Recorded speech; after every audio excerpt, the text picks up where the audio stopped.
Reality TV is making us all assholes to each other, and I want to talk about it. If this is your first time here, hello, I'm Jazz. Let's be friends. Now, let's get into the topic today because I have noticed something.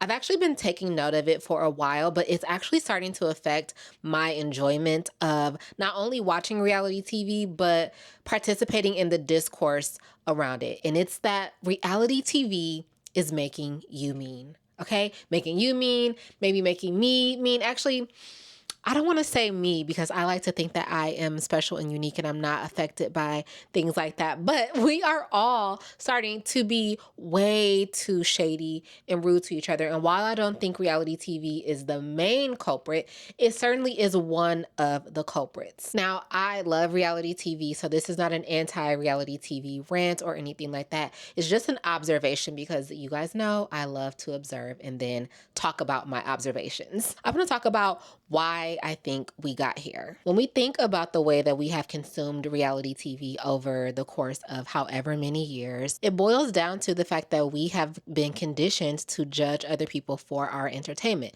That is essentially what reality TV is at its core. And I think we have gotten a little too comfortable doing it that we're doing it to each other in real life now and in online spaces. And when I say reality TV, I'm specifically talking about like in the new era, the docu-style reality TV shows. So like the Housewives, Kardashians, Mormon Wives, those types of reality TV shows. And because these shows most of the times are built around following relationships, conflict, drama, personal stories, it's really easy to think that our job is to watch and judge. But I unfortunately think we have gone beyond that. So let's jump into the first reason why I think reality TV is making you mean. Number one, we have become judge and jury. Don't ask why I have a judge's costume lying around. If you've been here for a while, you know that I like to dress up sometimes, okay? It gets weird over here. But yes, we have become judge and jury when it comes to reality TV. And we are not just judging people's behaviors anymore.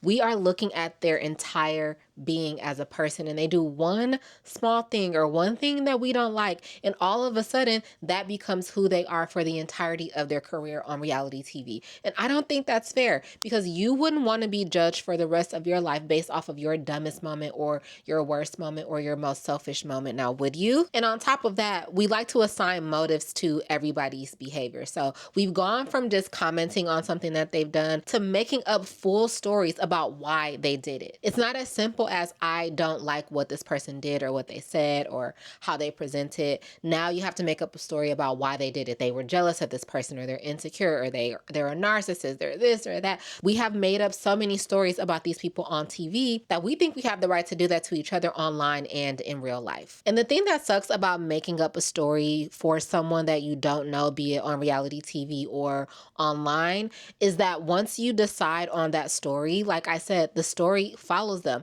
And now all you do when you interact with this person or engage with them or see them on TV is you look for evidence that supports that they are the person that you have told yourself they are. And I don't think that's fair. We also use a lot of therapy language when we are talking about each other online and people on reality TV. They're a narcissist, they're gaslighting you, you have trauma, they have trauma, they're a sociopath. So many words that have such heavy weight that we are just throwing around all willy-nilly. And I always have to say this whenever I can. It is so rare to meet an actual narcissist out in the wild. Now, people might have narcissistic traits, but it is very rare to meet like a full-blown narcissist. So everyone on reality TV can't be. Although I would argue if there's a case to be made for people with narcissistic traits, it's likely people on reality TV just because of the nature of the job. But a person whose video you're viewing and then you decide that because of some actions that they've taken in previous videos that they're a narcissist, it's really, really hard to diagnose that, especially if you're not their damn provider. And like I say with most things, sometimes people are just assholes, and that's where it starts and ends. I know a lot of times we watch these people on TV and like I said, we'll call them a narcissist or we'll call them, I don't know, a racist or a colorist or something because they're acting away towards somebody that you might identify with. Sometimes people are just assholes and they act like that to everyone. And I think we always have to look for evidence that supports that, because there is a time and a place for some of these words with heavier weights. And I don't know that I witness that all the time on reality television as much as I just witness people who are unpleasant or just assholes. Additionally, when we do this to people on reality TV, we also try to hand down sentences to them. We want them fired. We want them to lose brand deals. We want them to lose everything. We want their husbands to divorce them, their wives to divorce them. We want to be the judge and the jury and be able to sentence these people to whatever punishment we think is sufficient for the crimes that they've committed on reality TV. And then look how that translates to online behavior. Have you ever come across any of those videos where somebody is like, oh, if you're married to Ben who was on flight 180, I hope he wasn't on flight 180. But if you're married to Ben who was on flight 180, you should leave him because he was flirting with this girl on our flight. He sat next to her the whole time. They made plans to go and get a pina colada together in the Delta Lounge. You should divorce him, right? And then everybody in the comments are like, let's find him. So then, they find Ben who was on flight 180. They contact his job. They contact the wife. They demand that the wife leave him. They demand that he's fired. And it's like all of this because he was flirting with a chick on the plane. Yeah, they may have gone to get a pina colada at the Delta Lounge. So what? That is not a crime. And even if it is a crime, even if he did cheat, that has nothing to do with you. You are not a part of these people's lives. And I feel like because we think we control what punishments reality stars get, we think we can also do that to people in real life. And that's just not the way it works, okay? So stop trying to be judge and jury, and let's move on to the second reason why reality TV is making you mean. Come on, costume change. Now, this second one is more of a byproduct, and it is we assume negative intent. Now, we've watched enough reality TV to understand when the girls are trying to shade each other.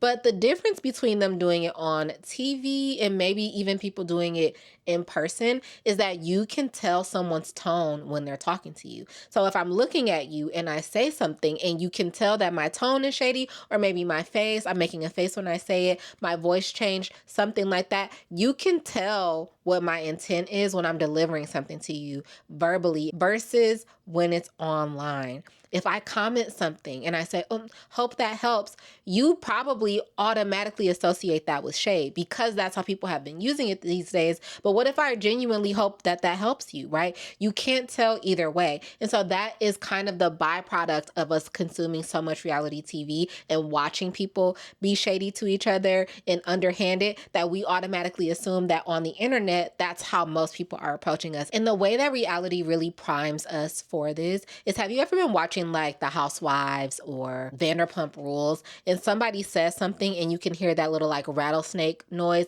That's one of those noises that is signaling to the audience that they just said something shady, right? So we hear that so much, and after so many things that they say on the shows, that most of it is just one big shade fest. And now it's like when we're interacting with each other online, we could read a comment that is completely innocuous, but we're reading that comment and then our minds are automatically playing that rattlesnake sound after we read it. So we are taking it in as if somebody is being shady to us. We are constantly being encouraged to look for hostility in like everyday interactions. And I think it's becoming really unhealthy, especially when you think about the fact that online, like I said, you have even less information. Sometimes people take my comments or my replies to be shady sometimes when they're really not. There's a difference between directly communicating versus trying to be shady. And I can tell you, most of the times I'm just being direct, but people take it so personally and they think that you are attacking them as a person, when I'm very rarely doing that. I might be disagreeing with the point that you're making, or I might be asking you to look at something from a different POV, but rarely ever am I negatively commenting on somebody's personality or personal preferences or choices because I don't know them. And all in all, I just think we've gotten so used to looking for shade that we see it even when it's not there. And I think that is going to have some real consequences. Actually, it already has had real consequences in the way that we communicate with each other. Let's move on to the third reason reality TV is making you mean. Number 3 is this binary way of thinking. Reality TV has turned into team sports where you have to pick a side. Otherwise, you are just a flaky fair weather fan. Now, I'm the first to shout this from the rooftops, okay? I am an objective TV viewer, which means most of the time when I'm watching reality TV, I don't have any skin in the game. I'm not watching it to pick a side. I'm watching it because I really just enjoy witnessing human behavior. I love a little bit of shade. I love some fun, cute, light reads, right? I love to observe people and people watch. So when I'm watching reality TV, I'm not watching it so that I can pick out a favorite. Now, have there been people who I enjoy watching more on reality TV? Absolutely. Have there been people on TV that I've gotten to know outside of their reality TV personas?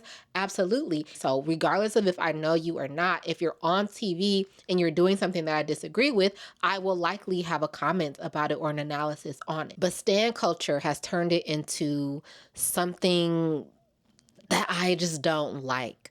Let's take, for instance, the Real Housewives of Atlanta. They're in their reunion right now, and season 17 has just finished up. Now, if you say anything online that is pro Porsha or that is favorable to Porsha, people will come out in droves accusing you of like liking Porsha and hating Shamea. And I'm like, my thread said nothing about Shamea. It just was something positive about Porsha. Or the flip side of that, you say something positive about Shamea or Kelly, and then a bunch of Porsha fans come out of the woodwork to attack you. The same thing with Love Island and many other reality shows. It's a binary way of thinking, meaning most people need to be able to pick a side or have a good person and a villain, a hero and a villain when they're watching TV. And that's just not realistic. Nothing on reality TV is that cut and dry. There are some people who are just straight up villainous. I'm looking at you, Jax Taylor.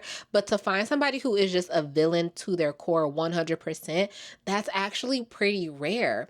We just had the Summer House debacle with West, Amanda, and Sierra. And I would even argue that while West and Amanda became villains, they weren't always like that. And they do have some redeemable qualities, even if the audience isn't ready to accept that yet, right? So imagine being staunchly against somebody on reality TV and then they come back the next season and they have a really good season. And you have to force yourself to find something negative because you've already chosen the opposing side, which in reality, you could just say, hey, I like all of these people equally. Sometimes I dislike them. Sometimes I love somebody more. Like my opinion on a lot of reality TV stars changes episode by episode because I don't force myself to pick a team or pick a side. Again, we don't know these people at the end of the day. So the side that you are choosing is always the side of whoever is getting the more favorable edit, which doesn't always tell the story of who these people really are when the cameras are going off. And I imagine that makes reality TV unenjoyable for most people because once you have decided that you have chosen this side, now you're looking for evidence in every episode to point to the opposing side being bad. And you can't even really enjoy what's in front of you. To be honest with you, I think that's why so many people aren't enjoying shows like The Housewives anymore because they are going into it with this tribal mindset. And it's like you can't really even enjoy the show for what it is. And to tie that into how that is making us treat each other, when you look at comment sections online, it's the same way of thinking. If you like one creator and you notice that they're having some type of disagreement or they're having beef with another creator, you immediately need to choose sides. It's the same thing in comment sections. Like I said, if someone makes a video about a reality TV star, there are always a bunch of comments from people who are on the opposing side and they are talking about how much the creator is playing favorites favorites or they're wishy-washy, and it just makes participating in the discourse not that much fun, because it's like I can make an observation about Shamia today that might not be favorable for her, but then also recognize when she does do something that I like or she wears something that I like, and I can also vocally make that observation as well, and it doesn't need to mean anything other than I didn't enjoy this thing, but I enjoy that thing. You know what I mean? Let's move on to the fourth reason that reality TV is making you mean. And this one might be the biggest one.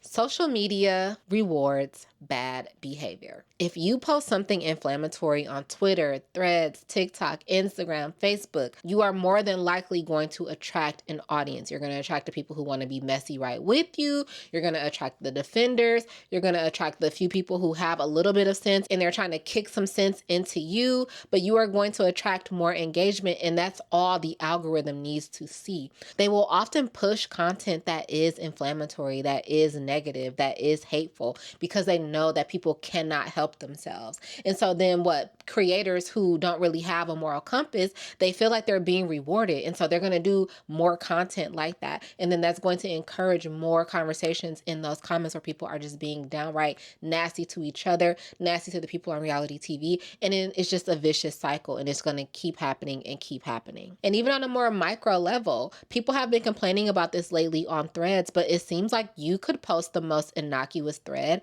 and there's going to be somebody in the comments that is being negative. Somebody's trying to read you. Somebody is trying to make you look stupid. Somebody is trying to one up you. It's just like a big competition to see who can get the best read in or who can get the most engagement on their comment by saying the most outlandish thing. And it's like, baby, Threads is not even monetized at the time of making this video. So I don't know why people are trying it over there, but it just speaks to the larger internet culture. Everybody wants to have a big I gotcha moment at the expense of complete strangers, and I think it's so fucking lame. So to wrap this up, like I said, I don't think that reality TV is the main culprit of why we are so mean to each other these days, but like I said, I think it plays a huge role in it. And I don't know if I have any advice, right? Because I could say don't take it so seriously, or I could ask networks not to be as messy, but at the end of the day, a dollar is a dollar to them. And also it's the same way online, like I just talked about.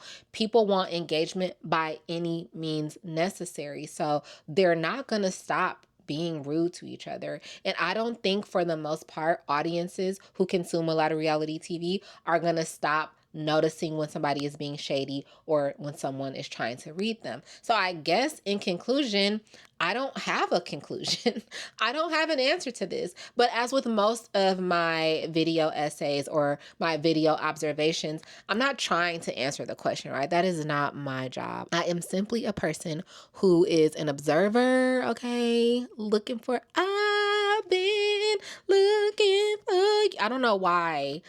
Amen. Okay, I love that song. But my role in this game is to just look, take note, make a video about it, and start some conversation, hopefully. So maybe we could all just do a better job the next time we go to comment on someone's post, or the next time we go to tag a reality star in a nasty thread that someone wrote about them. Or I mean, the next time we go to say something bad, and I'm talking to myself because, hey, I'm not 100% innocent in this either, but I think we could all do better. So in the words of my girl Julie Chen Moonves from Big Brother, love one another.